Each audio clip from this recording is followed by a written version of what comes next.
The last American combat brigade has left Iraq more than 7 years after the invasion that toppled Saddam Hussein. The 4th Striker Brigade, 2nd Infantry Division, crossed into Kuwait earlier than was widely expected. The Obama administration set a deadline of August the 31st for the US combat mission to end. These troops can't wait to get back to their loved ones on American soil. Just a whole bunch of stress just off my shoulders, but it feels good to be in Kuwait, about to head home. It's just a relief, you know? 12 months of straight being in that vehicle, finally getting out and realizing that could be the last time I wear that kit in a while is a nice feeling. I didn't get to have anything to do with the initial push into Iraq. But we got to close it out, and it's a pretty good feeling for my crew and myself. The US is on target to reduce its forces in Iraq to 50,000 by the end of the month. They'll remain to help advise and train the Iraqi military. Marking this milestone, these Americans will be mindful of their at least 4,415 US comrades who'll never go home, having lost their lives in the conflict. Iraqis, too, have paid a huge price, dying in horrific numbers in the sectarian slaughter that followed the US-led invasion. As American combat troops pull out, some Iraqis fear further violence. Others are glad to see the back of them. Let them go today rather than tomorrow. We don't want them, we're tired of them. Enough of the occupation, let them go. What did they want from us? In the current circumstances, with the political vacuum and the delay in forming a government, these factors mean Iraq will be more unstable after the US troop withdrawal. As a bloody reminder of Iraq's fragility, dozens were killed in a suicide attack on Tuesday outside an army recruitment center in Baghdad. 5 months after an inconclusive election, a stable Iraq still seems a long way off. They escaped with their lives, but wait for work day after day in vain. For these labourers, any hope of employment was washed away by the floods that devastated the Swat Valley. And as time goes on, their plight has become increasingly desperate. Unemployed for 22 days, this man says, "We used to load bags of cement onto trucks, but since the rain started, we've had no work." No work means no cash and often no food, but still they keep trying. When we go home, we have to eat yesterday's dry bread. Sometimes we only eat on alternate days. Many displaced people have lost the livestock that helped them eke out a living. Floods have ruined crops on a massive scale and inflicted widespread damage to infrastructure. Reconstruction will be long and expensive. The economic costs of the floods are set to run into billions of euros. But fears about the impact of this disaster on Pakistan's already fragile economy will do nothing to encourage investors. The IMF has warned the floods will cause major economic harm. It is a rare and welcome sight in Pakistan, a desperately needed food handout. The slow response to the crisis continues to dominate thinking and strategy at the UN. Tonight, Ban Ki-moon will appeal personally to the General Assembly for emergency aid. The number of people in need of immediate assistance, says the UN, has now risen to 8 million. Those new figures come amid fears of fresh flooding as the survivors continue their daily struggle. In Islamabad, aid arrives from Germany, including tarpaulins for shelter. 4 million are now homeless, figures just released by the UN. It is not only the immediate crisis that is causing concern. The growing season is due to start next month, but planting is a forlorn hope for the farmers. In this village, they are mourning the death of a man who died trying to save his family trapped in the rising floodwaters. As the UN meets in emergency session tonight, it's also expected the United States will respond with an increase in donations. A trip to the bull ring turned to terror for spectators in Spain when this bull decided not to play by the rules.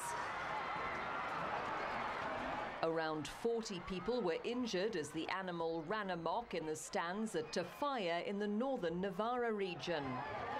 A 10-year-old boy suffered stomach wounds. Another member of the crowd was gored in the back. Most of the injuries were minor.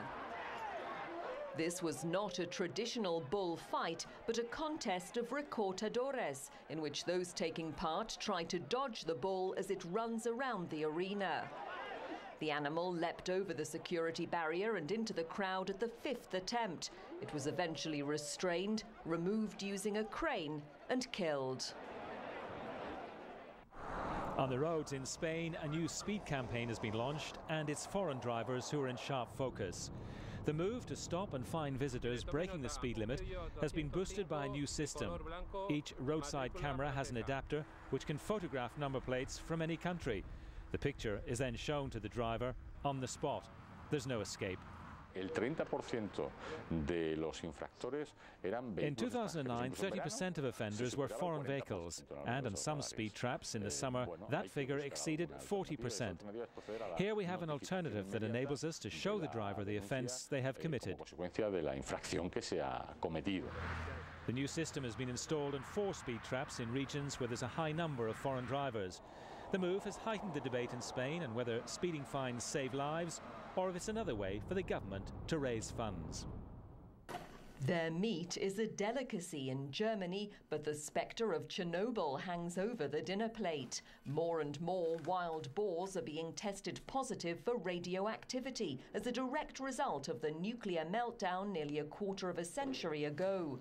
It's all down to their diet. The animals often feed on mushrooms and truffles, which are prone to storing the radioactivity that hit areas like Bavaria. It depends on the year. When we have a year with a lot of mushrooms, the contamination is relatively high. And when we have a year with a lot of beech nuts and acorns, we have relatively low contamination. He says the amount of boar's meat that has to be thrown out varies from 20 to 80% each year.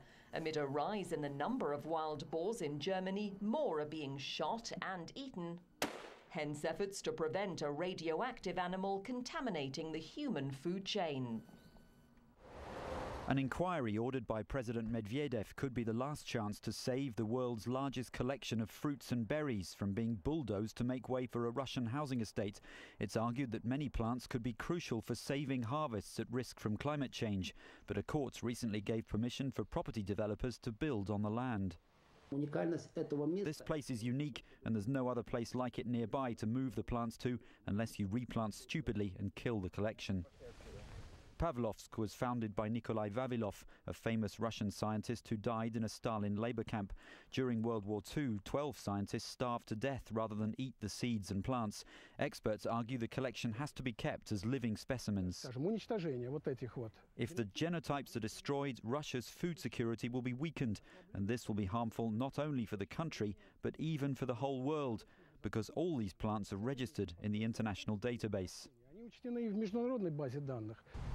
Scientists have appealed against the court decision, but the state body that's won the legal right to sell Pavlovsk for private housing has reportedly argued the land isn't used, and it disputes claims that its collections are priceless.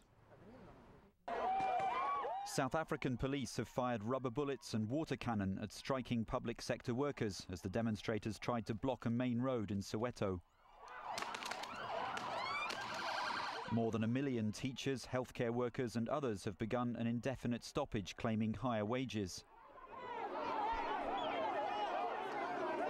The flashpoint occurred when crowds brought traffic to a halt near a hospital, preventing patients from entering.